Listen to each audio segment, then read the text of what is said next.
परम प्रेममय जुगपुरुषोत्तम श्री श्री ठाकुर अनुकूल चंद्रेर आतुल रांगा चरणे जानाई आमार शतकोटी दंडवत प्रणाम। जय गुरु सकल इष्टप्राण दादा मायरा। भविष्यतेर जन्य आपनाके बिंदुमात्र चिंता करते हबे ना, एक बिंदु आपनाके भाबते हबे ना कखनो जे आपनार भविष्यते कि हबे ना हबे।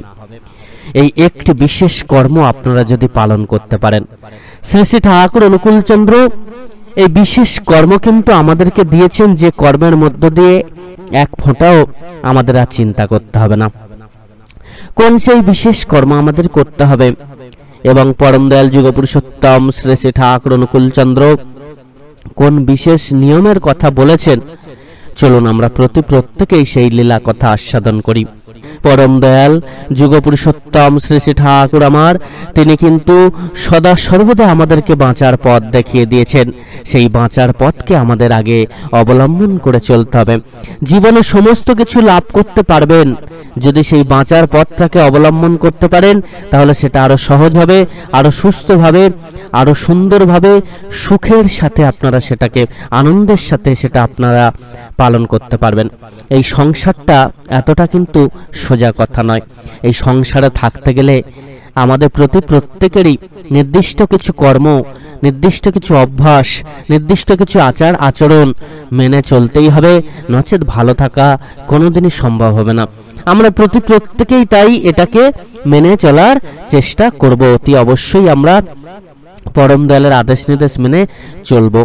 परम दयाल जुगपुरुषोत्तम श्री श्री ठाकुर अनुकूल चंद्र बार बार करे आमादेरके এই বিধান কিন্তু মানার কথা বলেছেন। আমরা যদি প্রত্যেকে নিজেদের মঙ্গল কামনা করি, যদি চাই যে ভবিষ্যৎটা আমাদের সুন্দর হয়ে উঠুক, তাহলে আজ কিন্তু পরম দয়ালের বলা এই বিশেষ বিধান মেনে চলতেই হবে। শ্রী শ্রী ঠাকুর অনুকূল চন্দ্র কথা প্রসঙ্গে বললেন, নিজের ভবিষ্যৎ মঙ্গল পথে যারা কষ্ট করতে ঘর রাজি তাদের দিয়ে কিচ্ছু হয় না, তাদের কষ্ট কখনো যায় না। একটা লাগোয়া পরাক্রমী চলন দরকার আমাদের, তা নেই। লোক অনেক আছে কিন্তু চালক নেই, মেষ আছে কিন্তু পালক নেই। আমরা যদি প্রকৃতপক্ষে নিজেদের ভবিষ্যৎকে মঙ্গলের পথে নিয়ে যেতে চাই, তাহলে কষ্ট করতে রাজি থাকতে হবে, কষ্ট করতে হবে, কর্ম করতে হবে, সেই কর্মের প্রতি আমাদের নিষ্ঠা থাকতে হবে এবং কষ্ট করে সেটাকে অর্জন করতে হবে, পরাক্রমী হয়ে উঠতে হবে। এবং আমাদের প্রত্যেকেরই পরাক্রমী চলনের দরকার। যাদের নেই তারা কিন্তু নিজেদের ভবিষ্যৎকে সহজে উজ্জ্বল করতে পারে না। তিনি বললেন, লোক অনেক আছে কিন্তু প্রকৃত চালক নেই। চালক যদি না থাকে একটা গাড়িকে কিভাবে আপনি এগিয়ে নিয়ে যাবেন? অনেক হয়তো প্যাসেঞ্জার আছে, লোক অনেক আছে, কিন্তু চালক যদি না থাকে সেই গাড়ি কিন্তু এগোবে না। আর ঠিক বর্তমানে সেই একই হচ্ছে, লোক অনেক আছে কিন্তু চালক নেই, মেষ আছে কিন্তু প্রকৃতপক্ষে পালক নেই। তৈলক্যদা বললেন, আমরা পারিপার্শ্বিকের সেবার কথা বলি কিন্তু কাজ তো কমই করি। শ্রী শ্রী ঠাকুর বললেন, আমাদের ভালোবাসার অভাব, চরিত্রের অভাব, মুখে জানি এবং বলিও কিন্তু কাজে তা করি না। চরিত্র ছাড়া, আচরণ ছাড়া শুধু কথায় তো চিড়ে ভেজে না। আমাদের অধ্যবসায়, সহনশীলতা, ইষ্টপ্রাণতা যত থাকে জেল্লা তত বাড়ে। নিজেদের মধ্যে ইষ্টকে না রাখলে জলুসেই খেলে না, জীবন নিয়েও জীবন অমৃত হয়ে থাকে। নিজেদের মধ্যে ইষ্টকে না রাখলে জলুসেই খোলে না, জীবন নিয়েও জীবন অমৃত হয়ে থাকে। মানুষ পবিত্র কামনা যদি আমাদের আদর্শ হয়, আমাদের চরিত্রের গায়ে হাত পড়ে না, আর মনকে চোখ ঢাললেও বাস্তবে তা হয় না। আমরা যদি শুধু মুখে বলি যে করব, এই কর্মটা করলে আমাদের ভালো হবে, তো আমরা মুখে বলছি যে আমরা করব, আমরা চরিত্রের মধ্যে সেটাকে ফুটিয়ে তোলার চেষ্টা করছি না, আচরণের মধ্যে সেটাকে ফুটিয়ে তোলার চেষ্টা করছি না, বাস্তবে সেটা করছি না। তো এইভাবে কিন্তু আমাদের কোনো কিছুই লাভ করা সম্ভব হয় না। পরম দয়াল বলছেন, চরিত্র ছাড়া, আচরণ ছাড়া শুধু কথাই তো চিড়ে ভেজে না। আমাদের অধ্যবসায়, সহনশীলতা এবং ইষ্টপ্রাণতা, এই তিনটে জিনিস যদি না থাকে তাহলে পরম দয়ালের আশীর্বাদ আমরা লাভ করতে পারবো না। নিজেদের মধ্যে ইষ্টকে না রাখলে জলুসই খোলে না, জীবন নিয়ে জীবন অমৃত হয়ে থাকে। মানুষ প্রবৃত্তি কামনা যদি আমাদের আদর্শ হয়, আমাদের চরিত্রের গায়ে হাত পড়ে না। আমরা যদি প্রবৃত্তি নিয়ে এগিয়ে চলতে থাকি, যদি সবসময় কামনা বাসনা নিয়ে চলি, তাহলে কিন্তু আমাদের চরিত্রে আমরা হাত দিই না। সেই প্রবৃত্তির বশবর্তী হয়ে, কামনার বশবর্তী হয়ে, লালসার বশবর্তী হয়ে আমরা এগিয়ে চলি, আমাদের জীবন আর তখন সুন্দর হয় না, আর বাস্তবেও সেটা কিন্তু ফুটিয়ে তুলতে পারি না, আর বাস্তবটাও মঙ্গলময় হয় না, আমাদের ভবিষ্যৎও মঙ্গলময় হয় না। আর সেটা কিন্তু মানুষও মানে না। শ্রী ঠাকুর বলছেন মানুষও তা মানে না।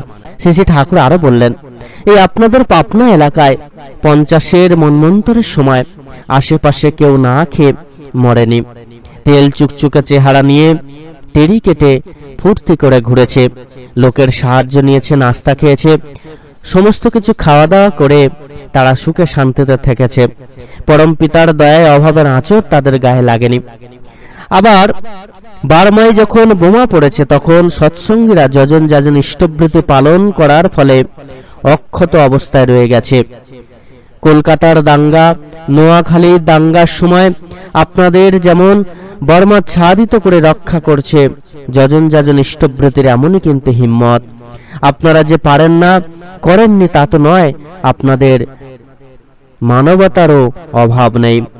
আমি আপনাকে বলি, আপনার অভিজ্ঞতাগুলি লিখে রাখবেন। যজন যাজন ইষ্টবৃত্তির এমনই হিম্মত। আপনারা যে পারেন না, করেননি তা তো নয়, আপনাদের মানবতার অভাব নেই।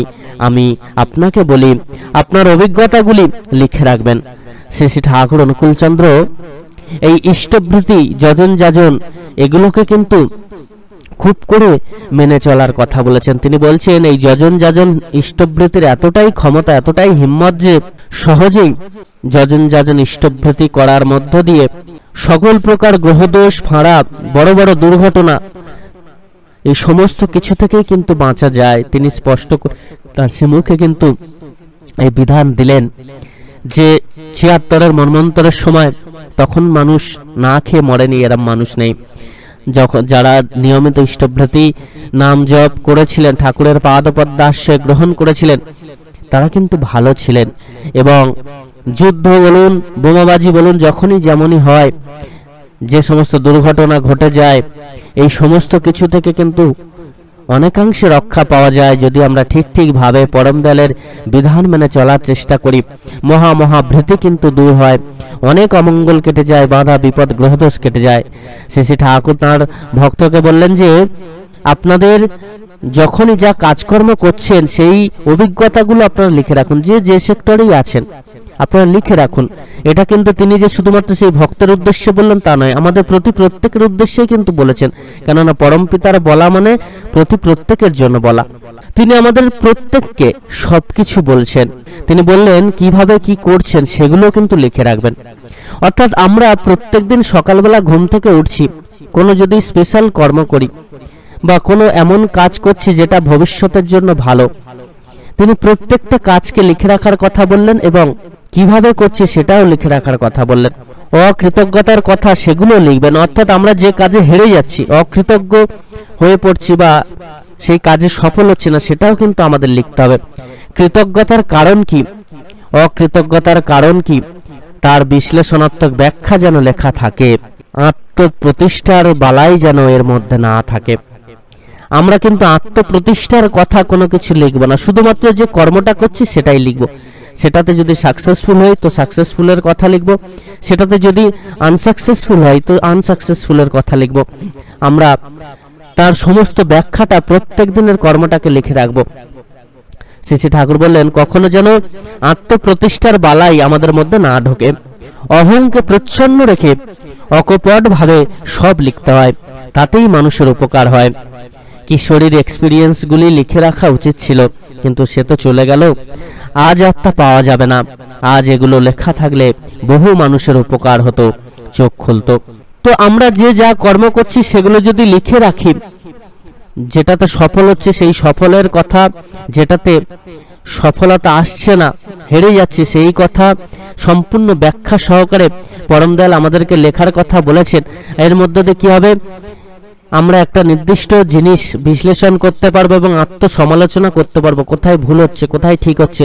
এছাড়া আমাদের এই লেখাটা কিন্তু ভবিষ্যৎ প্রজন্মের জন্য অত্যন্ত গুরুত্বপূর্ণ হয়ে দাঁড়াবে। তারাও কিন্তু এই লেখাটাকে কাজে লাগাতে পারবেন। ধরুন কেউ একজন ডাক্তার, তিনি যদি তার নির্দিষ্ট অভিজ্ঞতার কথা প্রত্যেকদিন লিখে রাখেন, কোনো একটা রোগী গেছেন কমপ্লিকেটেড রোগ নিয়ে, তো সেই রোগটা কিভাবে সারালেন, কি তার পরিস্থিতি হয়েছিল, কেমন কি হয়েছিল, এই যে বিশেষ জিনিসগুলো, এগুলো যারা যদি কেউ লিখে রাখেন, সেইটা ভবিষ্যতে কিন্তু একটা সম্পদ হয়ে দাঁড়াবে তার ফিউচারের জন্য। সেটা কিন্তু ভবিষ্যতের জন্য একটা সম্পদ হয়ে দাঁড়াবে, ভবিষ্যৎ ডাক্তারদের জন্য বা যারা ডাক্তারি পড়ছেন শিখছেন তাদের জন্য। কেননা এই যে অভিজ্ঞতার কথা, এই অভিজ্ঞতার কথা কিন্তু মানুষ সহজে জানতে পারে না, তা সারা জীবন লেগে যায় অভিজ্ঞতাকে অর্জন করতে। আর সেটা যদি কেউ প্রত্যেক দিন নির্দিষ্ট ডায়েরিতে সেটাকে লিখে রাখতে পারেন অভিজ্ঞতার কথা, তাহলে বুঝুন কতটা মানুষ এগিয়ে যাবে, সেই যে বিষয়গুলো সেগুলো কতটা এগিয়ে যেতে পারবে, তারা সেগুলোকে অধ্যয়নের মধ্য দিয়ে অনেকটা এগিয়ে যেতে পারবে এবং সেই দিকে কিন্তু আরো উন্নত হবে। আর অভিজ্ঞতাটা কিন্তু তখন আর মরবে না। সেই যে ডাক্তার যিনি, তার যে অভিজ্ঞতা, মানে সারা জীবনের যে অভিজ্ঞতা, সেইটা তিনি যে লিখে রেখেছেন, সেই যে অভিজ্ঞতাটা আর মরছে না। তার জন্য আরো অনেক নতুন নতুন ডাক্তার যারা হবেন তাদের কিন্তু অভিজ্ঞতা 10 গুণ বেড়ে যাবে, তারা আরো শক্তিশালী হবেন, আরো ভালো ডাক্তার হয়ে উঠবেন। তো এই যে পরম দয়ালের যে অভূতপূর্ব কথা, এই যে তিনি আমাদেরকে বলেছেন প্রত্যেকটা কর্ম যে যাই করছেন, মায়েরা রান্না করছেন, রান্নাটাকেও লিখে রাখুন, যা কর্ম করছেন সেগুলোকে লিখে রাখুন, দেখবেন এতে করে অনেক কাজে লাগবে ভবিষ্যতের জন্য। আর ভবিষ্যৎ এতে আরো ভালো হবে, কারণ আপনি যে লিখছেন আপনার ভুলগুলো ধরা পড়ছে, আপনার ঠিকগুলো ধরা পড়ছে, তার প্রতি আপনার নিষ্ঠা বাড়ছে এবং সেই কর্মটাকে করার জন্য আপনি আরো আপ্রাণ হয়ে উঠবেন। এতে করে ভালো হবে আমাদের প্রত্যেকের জন্য।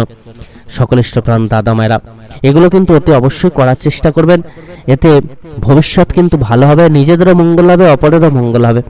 আর নিজেদেরকে নিয়ে কখনো চিন্তা করতে হবে না, কেননা আত্মসমালোচনার মধ্য দিয়ে হয়ে যাবে, আপনি নিজের ভুল নিজে বুঝতে পারবেন।